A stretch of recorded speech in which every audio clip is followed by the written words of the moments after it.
వెనక్కి తిరిగి చూడలేదండి. వెనక్కి కానీ మాకు గన్ను చప్పుళ్ళు అయితే వినిపిస్తున్నాయండి. మేము ఇంకేమీ చేయలేదు. పరిగెడుతున్నాం, వెనక్కి తిరిగి చూడకుండా పరిగెడుతున్నాము. ఒకడు మా దగ్గరికి వచ్చేసాడని మాత్రం మాకు అర్థమైందండి. అర్థమయ్యేటప్పటికి మౌలి గారేమో ఆ చెట్టు దగ్గర అలాగ ఆగిపోయారు. మేము ఒక చెట్టు దగ్గర మా ఇద్దరం ఆగిపోయామండి. ఆగిపోయేటప్పటికేమో మౌలి గారేమో ఆ చెట్టు దగ్గర అలాగ ఉండిపోయారు. మేము ఈ చెట్టు దగ్గర ఏమో ఉండిపోయామండి. ఉండిపోతే ఆడేమో కరెక్ట్గా మౌలి గారు ఎదురుగా వచ్చేసాడండి. మీరు ఆ టైంలో అంటే చంద్రమౌళి గారి మీద గన్ షాట్ జరిగినప్పుడు ప్రత్యక్షంగా మీకు కనపడుతూనే ఉందా? కనబడుతుందండి. నాతో పాటు ఉన్న శశి గారు చూశారండి, నేనైతే చూడలేదండి. నేను భయానికి చెట్టు వైపు తిరిగి కళ్ళు మూసుకున్నానండి. అంటే వాడు చంపేస్తే మమ్మల్ని చంపేని అని ఇంకా నేను మరి అటువైపు అయితే మరి తిరిగి చూడలేదండి. నేను చూడలేదు ఆయన. కానీ ఆ గన్ను తుల్లిన చెట్టు బెరడు తుల్లడం మాత్రం మా వైపు వచ్చిందండి. అంటే కంటిన్యూగా కాల్పులు అనేది అలా కంటిన్యూగా మీరు గుర్రాల మీద వెళ్ళినట్లు ఉన్నారు. అంటే దిగి కనీసం కొంతసేపు రెస్ట్ తీసుకుని అంత సమయం అయినా ఇచ్చారా? గుర్రం దిగి ఆ బాత్రూమ్ నడవడం 5 నిమిషాల టైమే ఉందండి. నేను దిగినాక 5 నిమిషాలు. మీరు ఆ బాత్రూమ్ వైపు కనుక వెళ్ళకపోతే ఇంకా మీరు కూడా మేము దొరికిపోయేవాళ్ళం అండి. అందరిమీ దొరికిపోయేవాళ్ళం అండి సాలిడ్గా. వాడు మాత్రం ఖచ్చితంగా చెప్తున్నాడు, మగవాళ్ళనే వాడు టార్గెట్ చేశాడండి. పిల్లల్ని ఆడవాళ్ళని వాడు ముట్టలేదండి. అది జరిగింది. ప్రత్యక్షంగా కనిపిస్తుందా వాళ్ళు చేసేటప్పుడు? ఆడవాళ్ళు ఎవరైనా కనపడితే వాళ్ళ మీద అసలు కాల్పులు చేయలేదండి. ఆవిడ అడిగింది కూడా, మా భర్తను చంపారు, నన్ను నా కొడుకుని కూడా చంపేయండి అని ఆవిడ అడిగిందండి. అడిగితే లేదు మేము అలా చేస్తే మీరు వీడియోలో గట్టి చేసి బయటకు రిలీజ్ చేస్తారు, మేము ఇలాంటి వాళ్ళమని, మాకు అది అవసరం లేదు అన్నాడు. కానీ ఇప్పుడు మాత్రం వాళ్ళు ఏంటి మంచి ఇది ఇచ్చారండి బయటికి, అంతే కదా. వాళ్ళు చంపడం వల్ల వాళ్ళు గవర్నమెంట్కి ఏంటి ఇస్తున్నారండి వాళ్ళు అక్కడ భీకరమైనటువంటి సంఘటన మీరు చూసారు. చూసినప్పుడు అసలు ఊహించగలిగారా? ఎందుకంటే ఆహ్లాదంగా ఎలా ఊహిస్తామండి అలాంటి పరిస్థితిని? అసలు ఎవ్వరు కూడా కల్లో కూడా అలాంటి ఊహించమండి. అసలు సినిమాలు చూస్తేనే భయపడి కళ్ళు మూసుకునే మనుషులు మేము.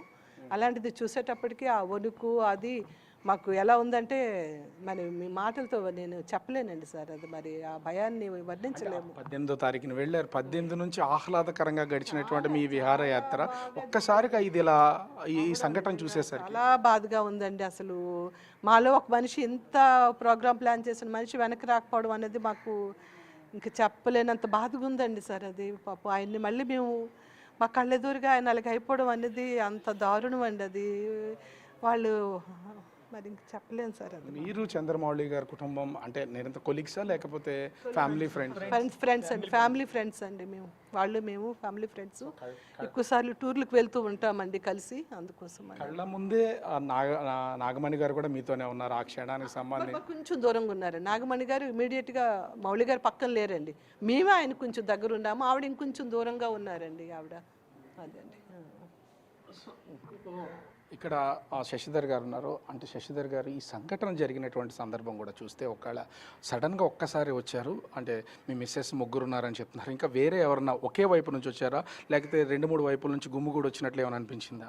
మాకు అది తెలియలేదు. ఎందుకంటే ఉన్న ప్లేస్ అంటే ఒక పెద్ద మైదానం లాంటి స్థలం అండి. దాని ఒకవైపు ఒక 2-3 గోల్ఫ్ కోర్టులు కలిసి ఉంటే అట్లా ఉంటుందండి పచ్చిక బయలుతో.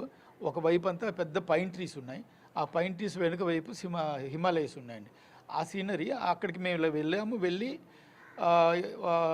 ఆ ప్రక్కనే చిన్న షెడ్లు వేసి క్యాంటీన్స్ షాప్స్ ఉన్నాయి, అందరూ అక్కడ తింటున్నారు. మేము తిందాం అనుకుని టాయిలెట్కి వెళ్ళి తిందాం అని చెప్పి ఒక 100-200 మీటర్ల దూరంలో టాయిలెట్స్ ఉంటే అక్కడికి వెళ్ళామండి.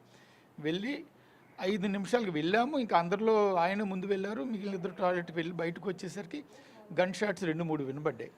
గన్ షాట్ వినబడితే ఏమైనా అక్కడ ఎవరైనా లోకల్గా పక్షులను లేకపోతే వీటిని హంటింగ్ చేస్తున్నారేమో అనుకున్నాం. ఆ తర్వాత మళ్ళీ ఒక 3-4 షాట్స్ వినబడినాయండి. అప్పుడు చూసేసరికి క్యాంటీన్స్ దగ్గర నుంచి ఆడవాళ్ళ అరుపులు వినబడుతున్నాయి.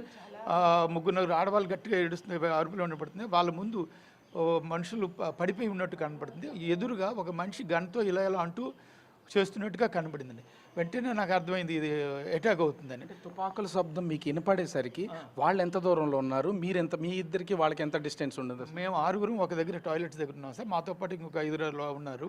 మాకు ఒక 100 నుంచి 200 మీటర్ల మధ్య దూరంలో ఉన్నారండి వాళ్ళు. నేను ఒక ఇద్దరిని మాత్రం మేము చూడగలుగుతున్నాను, టెర్రరిస్టులని. వాళ్ళ డ్రెస్సు అంగి ఆ గన్నుతో వలన. సో అప్పుడు ఏమైందంటే వాళ్ళని కాలుస్తూ అరుస్తూ ఉంటే ఇంతలో ఒకడు మా వైపు రావడం కనబడేసరికి ఇటువైపు వస్తున్నాడు. మనం ఇక్కడికి ఈ టాయిలెట్ వెనుకుంటే డేంజర్ అని చెప్పి బయటికి వెళ్దాం అంటే చుట్టూ ఫెన్సింగ్ ఉందండి. ఆ ఫెన్సింగ్ క్రింద నుంచి జారి అక్కడ మధ్యలో చిన్న వాగు ఉంది, రాళ్ళతో నిండిన వాగు ఉంది. ఆ వాగు దాటి కొండవాళ్ళకి అవతలకి ఎక్కి చెట్లు పక్కకి చేరుకుంటున్నాం. అంటే అటాక్ జరగకముందా జరిగిన తర్వాత? అంటే ఈ అటాక్ జరుగుతున్నటువంటి సమయంలో ఒక పక్క నుంచి భయం, గన్తో కాల్ చేస్తున్నారు, మీ మీతో పాటు ఉన్న టెర్రరిస్టులు అందరినీ కూడా కాల్ చేస్తున్నటువంటిది అయితే ఉంది. అంటే ఆ టైంలో అసలు మీకు ఎస్కేప్ అవడానికి అసలు ఏమైనా ఛాన్స్ దొరికిందా మీరు బయటికి రావడానికి? అదే ఛాన్స్ ఏంటంటే ఆ కొండ ఫెన్సింగ్ నుంచి పారిపోవాలి, ఎటు వెళ్ళాలో తెలియదు, ఎటు వెళ్ళాలో కూడా తెలియదండి. అంటే మాకు ఒకవేళ కొండవాగు కనుక మీరు వెళ్తే అది లోయ లోయ అవతల కొండ వాల్ అండి. ఆ వాల్లోకి వెళ్ళి ఆ వాల్ పక్కన చెట్లు ఉన్నాయి. ఆ చెట్ల చాటుకి వెళ్ళిపోతున్నాం. నేను కాస్త ఒక 100 మీటర్ల దూరంలో నేను చెట్టు దగ్గర ఉన్నాను. ఆ పక్కన కొద్ది దూరంలో చంద్రమౌళి గారి భార్య నాగమణి గారు ఒక చెట్టు పట్టుకున్నారు. నా భార్య, ఇంకొకరు ఆయన భార్య మౌలి గారు వెనకనున్నారు. సో వీళ్ళిద్దరికి 2 చెట్ల దగ్గర వీళ్ళ చెట్లు ఉన్నారు. ఈ చెట్టు చాటుని వీళ్ళిద్దరు ఉన్నారు. వీళ్ళకి ఒక 10-20 అడుగుల దూరంలో మౌలి గారి చెట్టు దగ్గర ఉన్నారు. అక్కడికి టెర్రరిస్ట్ రావడం నేను చూస్తూ ఉంటే ఆయన నాకు కనబడలేదు. కానీ టెర్రరిస్ట్ గన్నుతో ఇలా 3-4 షాట్స్ పేల్చడం నాకు కనబడింది. 2 అడుగులు వేసి వీళ్ళ ఆడవాళ్ళ వైపు రావడం చూసి మళ్ళీ అది కనబడింది. మళ్ళీ వాడు వెనక్కి వెళ్ళిపోయాడు. అమ్మ అయితే మన వాళ్ళకి ఏమీ జరగలేదని నేను అనుకున్నాను. ఎందుకంటే నాకు మౌలి గారు పడిపోయిన సంగతి నాకు కనిపించలేదు అసలు మౌలి గారు చనిపోవడం. కానీ అంటే ఇప్పుడు మీ వైఫ్ మా వారు చెప్తున్న దాని ప్రకారం ఈవిడ్ని ఆ ఫెన్సింగ్లో నుంచి బయటికి లాగిన తర్వాత ఆయన బయటికి రాలేకపోయారా? ఆయన కూడా ఆ ఫెన్సింగ్ నుంచి ఆయన కూడా బయటకు వచ్చేసారండి. బయటకు వచ్చేసి చెట్ల దగ్గర మళ్ళీ అప్పెక్కి కొండవాళ్ళు ఎక్కి చెట్ల చాటుకు వస్తున్నాం. ఇంతలో ఎంత వేగంగా వాడు మరి మా వెనకను వచ్చాడో టెర్రరిస్ట్ మాకు తెలియలేదు. వాడు 1 నిమిషంలో అంత వేగంగా వాడు వచ్చి వీళ్ళ దగ్గరికి వచ్చేసాడు. ఇప్పుడు అక్కడ ఆడవాళ్ళని అందరినీ వదిలేస్తున్నారు, పిల్లల్ని వదిలేస్తున్నారు అని చెప్పేసి అన్నారు. అంటే మగవాళ్ళనే టార్గెట్ చేయడం, అంటే వాళ్ళు ఎక్కడెక్కడైతే మగవాళ్ళు ఉన్నారో వాళ్ళందరి దగ్గరికి వెళ్ళి వాళ్ళనే షూట్ చేస్తున్నారో దాన్ని ఏమైనా గమనించారా అసలు? అంటే మేము అది పూర్తిగా గమనించలేదు. కానీ అక్కడ తర్వాత తెలిసింది అంటే మగవాళ్ళకి ఆర్గనైజేషన్ ఆడవాళ్ళని వదిలిస్తున్నారు. మీరు ఎందుకు వాళ్ళు కొంతమంది అయితే మమ్మల్ని చంపేయండి, నా భర్తని చంపేసి నాకు నన్ను ఎందుకు చంపలేదు అంటే మేము ఆడవాళ్ళని పిల్లల్ని చంపము, మేము చేస్తే మేము తిరిగి మా మీద మీరు వీడియోలు తీసి మా దుష్ప్రచారం చేస్తారు కాబట్టి మేము చేస్తాము, వెళ్ళి మీరు మీ మోడీకి చెప్పుకోండి అని వాళ్ళు చెప్పి కాల్చారని మాతో పాటు మిగిలిన ప్రత్యక్ష సాక్షులు ఉన్నారు. బయట ఓపెన్ ప్లేస్లో మమ్మల్ని అందరినీ బాధితులందరినీ అక్కడ పెట్టారండి. అక్కడ ఒక్కొక్కరు వాళ్ళ బాధ చెప్తూ ఉంటే మాకు ఇవన్నీ జరిగాయి, వాళ్ళు ఇలా మాట్లాడారు, ఇలా అన్నారని మాకు తెలిసిందండి. లేకపోతే మాకు తెలియదు. మేమైతే వాళ్ళ మాటలు కానీ అవేమీ మేము వెళ్ళలేదండి. మౌలి గారిని కూర్చో అన్నమాట మాకు తెలుసండి.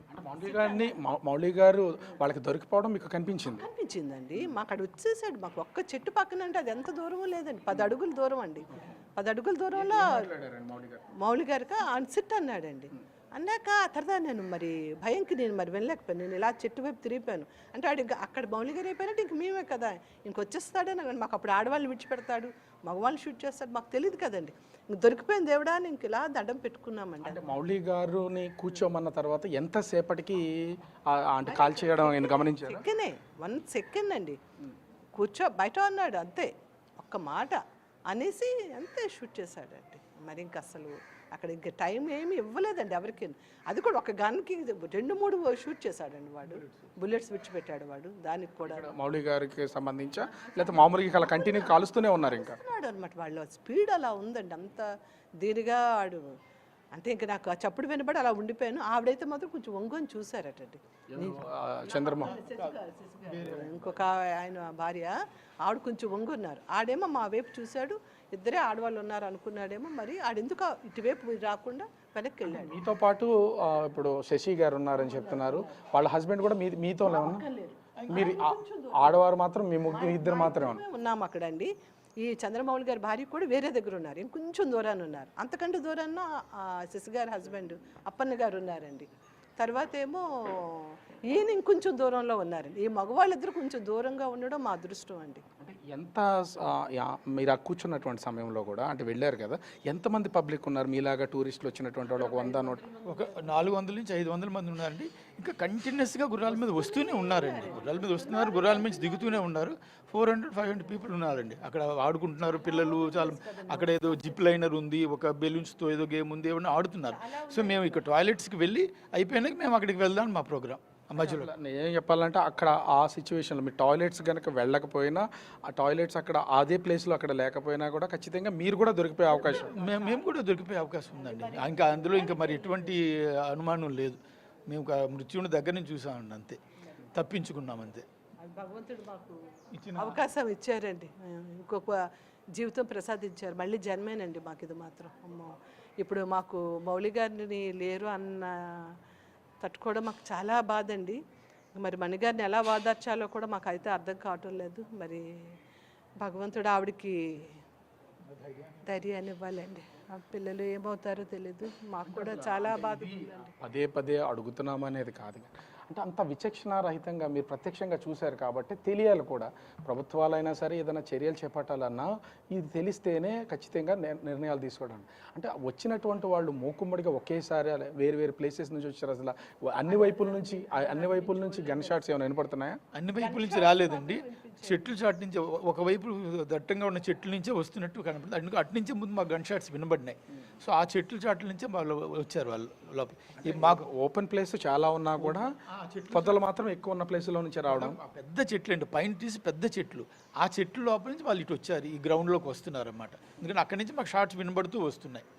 సో వాళ్ళు అక్కడి నుంచి మూకుమ్మడిగా రాలేదండి, స్ప్రెడ్ అయ్యి వచ్చింది. ఎందుకంటే నేను ఇద్దరిని చూడగలిగాను, ఆ తర్వాత వీళ్ళు ఒకరినే చూశారు కాబట్టి ఇద్దరు ముగ్గురే చూసాం. మరి వాళ్ళు ఎంతమంది వచ్చారో తెలియలేదు. ఇంకా మేము ఇక్కడ టాయిలెట్ చాటు దాక్కుని మళ్ళీ ఒకటి పరిగెత్తి మరి పారిపోతున్నాం కాబట్టి ప్రాణభయంతో మీరు అంటే ఆ ఫెన్సింగ్ని దాటి కింద నుంచి కనుక దూరి వెళ్ళలేకపోతే ఖచ్చితంగా ఎంతమంది మగవాళ్ళు ఆ లోపల ఉంటే అందరినీ చంపేస్తారా? అందరు మా దగ్గరికి వచ్చేసాడు కాబట్టి అక్కడ ఉన్న మా మగవాళ్ళందరినీ చంపేసి, మాతో పాటు ఇంకొక 5-6 ఫ్యామిలీస్ ఉన్నాయి, మా మగవాళ్ళందరినీ మాత్రం చంపేసి ఉండేవాడండి. అంతే, అది మాత్రం వాస్తవం. అంటే వాళ్ళ టార్గెట్ కూడా ఖచ్చితంగా ఎంతమంది మగవాళ్ళు ఉంటే, అంటే కొన్ని కూడా వినపడుతున్నాయి, అంటే తర్వాత మాట్లాడుకున్నారు, చాలామంది మాట్లాడారని చెప్తున్నారు కదా, పేర్లు అడిగారు, హిందువా ముస్లిమా అడిగారు, అడిగి కూడా చంపారనేది కొంత జరుగుతుంది. దీంట్లో అసలు ఏంటి అసలు? అది వాస్తవం మరి మాకు తెలియదండి. కానీ వెంటనే నాకు తోచింది ఏంటంటే, మేము ఆడవాళ్ళకి, మాతో ఉన్న ఆడవాళ్ళకి, మణిగారికి, నా వారికి మీరు వెంటనే బొట్లు చెరిపేయండి అని చెప్పి వీళ్ళకి బొట్లు చెరిపేయమని చెప్పానండి నేను. అంటే నాకు అనిపించింది బొట్లు చెరిపేసి వీళ్ళు దేవుడు హరే రామ హరే కృష్ణ అంటున్నారు, మీరు అలా అనొద్దు, అల్లాహు అక్బరు అల్లా అనుకుంటూ దిగండి అని చెప్పాం. ఎందుకంటే ఎవరు ఎటు నుంచి వస్తున్నారో తెలియదు, ఎవరు తెలియదు కాబట్టి అల్లాహు అక్బర్ అనుకుంటూనే మేము ఆ కొండల, ఆ వాగులోని రాళ్ళ మధ్య, గొట్టల మధ్య నుంచి దిగుతూ వచ్చామండి. ఆ దారి అసలు దారి లేదండి, కేవలం గుర్రాలు నడిచే దారి మాత్రం ఉంది. ఇన్సిడెంట్ జరిగిన తర్వాత వెళ్ళేటప్పుడు కూడా అదే దారి అండి, రాళ్ళు తేలిన వాగు, ఆ వాగులోంచి గుర్రాల మీద మేము మీదకి ఎక్కామండి. సో అదే దారిలోంచి మేము రావాలి, ఎందుకంటే అటు 2 వైపులా కొండ వాళ్ళ మీద నడవలేకపోతున్నాం, జారిపోతున్నాం. అందువల్ల వాగులోని రాళ్ళు తేలి ఉన్న రాళ్ళ మధ్యలోంచి నడుచుకుంటూ రావాల్సి వచ్చింది. శశిధర్ గారు ఒకటి చెప్పారు, బొట్టు చెరిపేసుకోండి హరే రామ అని అన్నది. అంటే సహజంగా మనకి ఏదైనా ప్రమాదం వచ్చినప్పుడు భగవంతుని వేడుకుంటాం, మనం నమ్మే భగవంతుని. నిజంగా మీరు ఆ సమయంలో బొట్టు తీసేశారా? తీసానండి, నేను చెప్పింది ఫస్ట్ తీసి అన్నారు. అంటే ఇంకా నాకు అసలు నోట్లోంచి మాట రావటం, అంటే నామస్మరణ అలాగా ఉచ్చారణ చేస్తున్నాను, కానీ అలా అనేటప్పుడు కూడా నాకు ఇంకా మరి అసలు తోచలేదు, ఈయనకి ఎలా తోస్తున్నాదో, ఈయన ఎలా ఆలోచిస్తున్నారా అని నాకు చాలా దీనికి అనిపించింది. మరి తప్పదు, ప్రాణాలతో ఉండాలి అంటే మనం కొన్ని చేయక తప్పదు. ముగ్గురితోని వెంటనే బొట్టు తీపించేసారు, తల్లో పాపట్లు పెట్టుకుంది కూడా తుడిపించేశారు, నీళ్ళు పోసుకున్నాను. అక్కడ అంత బురద వాగు కదండి, ఇలా కొట్టేసుకున్నాం అనమాట మొహానికి. ఈ సంఘటనలు మీరు చెప్తుంటేనే ఇట్లా ఉంది, ప్రత్యక్షంగా అనుభవించిన వాళ్ళు అనే దానికి మరి ఇంకా గుండె దాడ, కాళ్ళు వరకు మాకు ఇప్పటికీ తగ్గలేదు సార్. ఇది చాలా భయంకరంగా ఉందండి అది. అని ఏంటంటే ఇప్పుడు ఈ మన సంబంధించి కూడా మన సాంప్రదాయం ప్రకారం కూడా బొట్టుని ఎట్టి పరిస్థితుల్లో ఇంట్లో వాళ్ళు కూడా తిడతారు ఏదైనా తీసేసినా కూడా. కానీ అట్లాంటిది మిమ్మల్ని బొట్టు చేరిపోయండి ప్రాణాలు కాపాడుకోవడానికి, ఇప్పుడు ఖచ్చితంగా మగవాళ్ళు కనపడితే ఇక శాశ్వతంగా బొట్టు లేకుండానే చేసి అయిపోతుంది కదండి. దాని బదులు 1 నిమిషం బొట్టు తీయటంలో మనకేమీ ఇది లేదు, అందుకని మరి బొట్టు తీసి నడిచామండి. సైలెంట్గా అసలు ఎంతసేపు వాళ్ళు ఎంతసేపు ఉన్నారు అక్కడ ఆ స్పాట్లో వాళ్ళంతా కూడా, అంటే ఆ కాల్పులు జరిగినటువంటి టైం? మైదానంలో అయితే చాలాసేపు ఉన్నారండి వాళ్ళు, మా వైపు వచ్చింది మాత్రం ఒక్కడేనండి. ఆ ఒక్కడు మళ్ళీ మైదానంలోకి వెళ్ళిపోయాడండి. అదృష్టవశాత్తు మళ్ళీ ఆడు మమ్మల్ని వెంబడించకుండా ఆడు వెనక్కి వెళ్ళిపోయాడండి. అది మీరున్నటువంటి ప్లేస్కి చుట్టూ ఫెన్సింగ్ ఉందని చెప్తున్నారు కదా, ఆ ఫెన్సింగ్ దాటి మీరు అవతలకి వెళ్ళిపోయారు, వీళ్ళు కూడా మిమ్మల్ని వెంటాడుతూ ఫెన్సింగ్ దాటి వచ్చారు బయటికి? వాడు వెంటాడుతూ వెంటాడుతూ ఫెన్సింగ్ దాటి మా వైపు వచ్చాడండి. అక్కడికి వచ్చాడు కాబట్టి అక్కడ మౌలి గారు దొరికిపోయారు. ఇక్కడ మౌలి గారు కూడా మాతో ఫెన్సింగ్ దాటి వచ్చేసారు. సో అక్కడ నా ఫోను ఆయన ఫోను పడిపోయినాయి, మా ఇద్దరు ఫోన్లు అక్కడ పనిచేస్తున్నాయి. ఇక్కడ అది టూరిస్ట్ ప్లేస్, ఒక విధంగా చెప్పాలంటే ఎన్నో 100 మంది 1000 మంది కూడా ప్రతిరోజు వస్తూ ఉంటారు. పైగా కొన్ని హెచ్చరికలు కూడా ఉండే ప్లేస్, సెక్యూరిటీ కానీ ఇట్లాంటిది ఏం లేదా అక్కడ అసలు? మేము కాశ్మీర్లో అన్ని ప్రాంతాల్లో తిరిగాం, ప్రతి దగ్గర కూడా సెక్యూరిటీ ఉందండి. ఈ పహల్గామ్లోని ఒక్క కానిస్టేబుల్ కూడా, ఒక పోలీస్ కూడా లేడండి బెదిర. అట్లీస్ట్ ఒక 3-4 పోలీసులు ఉన్నా కూడా క్రాస్ ఫైరింగ్స్ అయ్యి మేము దాక్కోవడానికి అవకాశం వచ్చి ఉండేది. ఇప్పుడు వాడు ఏమైందంటే ఆ టెర్రరిస్టు చాలా ఫ్రీగా నడుస్తూ అలా కాల్చుకుంటూ అలాగా ఆరాంగా కాల్చుకుంటూ వస్తున్నాడు. ఎటువంటి భయం ఇది లేకుండా ఉందంట. అందువల్ల మేమందరం హెల్ప్లెస్. మినీ స్విట్జర్లాండ్ ఇక్కడ చాలా బాగుంటుంది, మంచి వాతావరణం ఉంటుంది, రండి అని చెప్పారండి. అంటే అక్కడ ఇంతకుముందు ఏం జరగలేదని పోలీసులు మరి అలర్ట్గా లేరు, ఏం జరిగిందో తెలీదు. అక్కడ ఒక్క దగ్గరే మాకు పోలీసులు అయితే ఎవరు కనిపించలేదు. మిగతా ప్రతి చోట కూడా వీధిలో కూడా అడుగడుగునా పోలీసులు ఉన్నారండి. మీ టోటల్ టూర్ అంతా చేసుకుంటూ వచ్చారు. 18వ తారీఖున స్టార్ట్ చేశారు. 18 నుంచి ఈ జరిగిన తేదీ వరకు కూడా ఎక్కడ ఎలాంటి ఇబ్బంది కలగలేదు. అంటే మీరు రిటర్న్ రావడానికి ఆల్రెడీ రిజర్వేషన్ చేయించుకున్నారు? అన్ని ఫ్లైట్ అన్నీ బుక్ మేము వైష్ణోదేవికి వెళ్తామండి. నెక్స్ట్ నిన్న మేము వైష్ణోదేవికి వెళ్ళాలి. శ్రీనగర్ టు జమ్మూకి మాకు టికెట్ అయిపోయిందండి. జమ్మూ టు కాట్రాకేమో మరలా వాడి వెహికల్ కూడా అన్నీ అరేంజ్ చేసుకున్నామండి. మేమైతే అవన్నీ మేము రెడీ చేసుకున్నాము. ఒకవేళ